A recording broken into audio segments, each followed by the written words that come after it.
What is going on, guys? Your boy Joey Shakes. I'm coming to you guys with a video right now. So I want to go over the Fletcher Cox contract, and obviously everybody's been talking about Big Fletch not having a great year. Probably one of his worst years of his career. I say the past couple seasons has looked like it been a very big decline as of right now, and it's just not enough. The scheme is not good, and Jonathan Gann could be a one-and-done coach in Philadelphia as a defensive coordinator. But enough with that. I want to go through this contract here. Now, we all know the trade deadline week 9. We all know that the Eagles tried to trade Fletcher Cox. I don't know if they tried to or they want to see what they would get just to see what the interest was. So they tried to get a second, third-round pick by week 9. Didn't happen. But because you restructured Fletcher Cox and literally freed up $11 million, which probably helped some of the extensions, Dallas Goedert, Avonte Maddox, Josh Sweat, Jordan Mailata, some of these contracts that we had to, we locked in some guys for the future, and that definitely helped, obviously, for more money now. But as of right now, Fletcher Cox, I don't know, $37 million dead cap hit right now because of that restructure, so they try to trade him $37 million in dead cap. And just to think of it, guys, that's $4 or $5 million more than when we traded Carson Wentz, and he was $33 million, and that was one of the highest paid That was one of the highest dead caps in NFL history for a team to take on with that Carson Wentz trade. So Fletch is a lot more, and to make it just made no sense to me why they were trying to trade him. But I guess they didn't care about the dead cap, how much they were going to get hit for him. I have no idea as of right now. But to go over his numbers for 2022, if they cut him, if they trade him, it's absolutely impossible. Fletch is kind of stuck with us right now. I don't know if you could trade him to a team and they take on a certain amount of money and maybe that lessens the dead cap. I'm not really sure how that's going to work. But let me just go through the numbers really quick. So if you cut Fletcher Cox pre-June of 2022, he is a $15 million cap hit next year. He is $40 million in dead cap, only 25 savings. If you cut him post-June next year, $12 million dead money, $2 million savings. If you trade him pre-June of next year,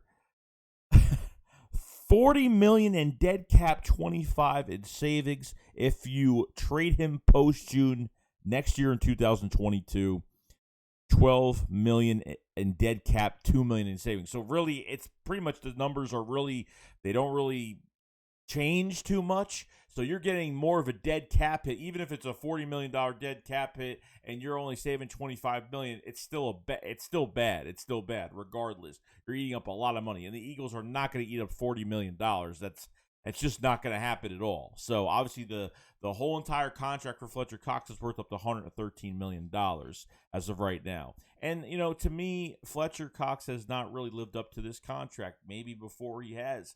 But I've seen a little bit of a decline, and I'm not trying to say that he's horrible or he can't play somewhere else. Maybe he can, but as of right now, I don't know if you could try to move him or if there's some way to lessen the dead cap hit, because I'm not really a numbers guy, so I really don't know things like this. But this is crazy. This guy's on contract till 2026, and the Eagles aren't keeping him for that long. That's not going to happen. Okay.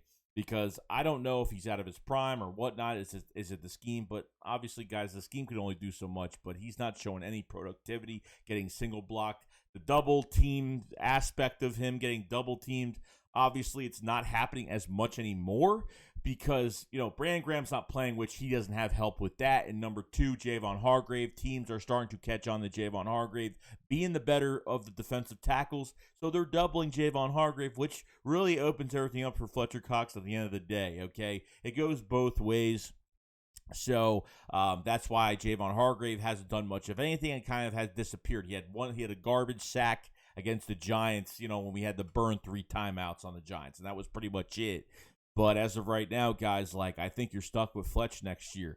I don't know. They can't really extend him anymore. He's on contract for another 5 years at this point, so it's just you can't extend him, and you can't restructure him anymore. That can happen. You already freed up $11 million, which now his dead cap is a lot higher. It actually doubled than what it was supposed to be.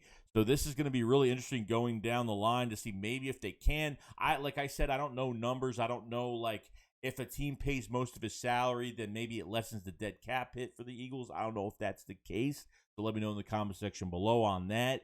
But guys, like, I don't know if you move him and you make Milton Williams kind of the starting defensive tackle, or they draft one next year. I think they need to draft a couple pass rushers next year.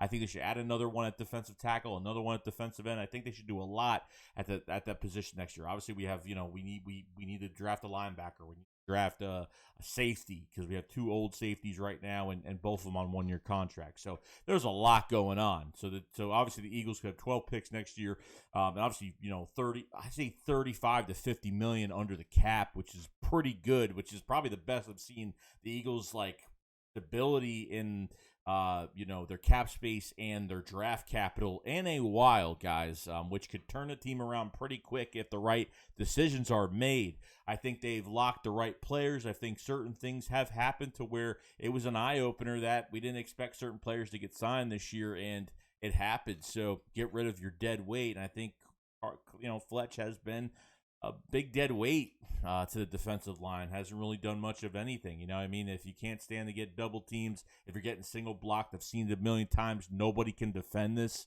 anymore, and people still will, and I don't get it. But other than that, guys, that's pretty much it. Let me know what you guys think about this contract. If you guys know anything in the background of cap space and numbers, you guys let me know on if there's a way the Eagles could trade Fletch and kind of lessening that dead cap, or are they stuck with that dead cap after a trade or a cut pre or post June if it does happen? Let me know in the comment section below. I will see you guys later. Shakes going up, follow slide. Peace out, guys. Peace.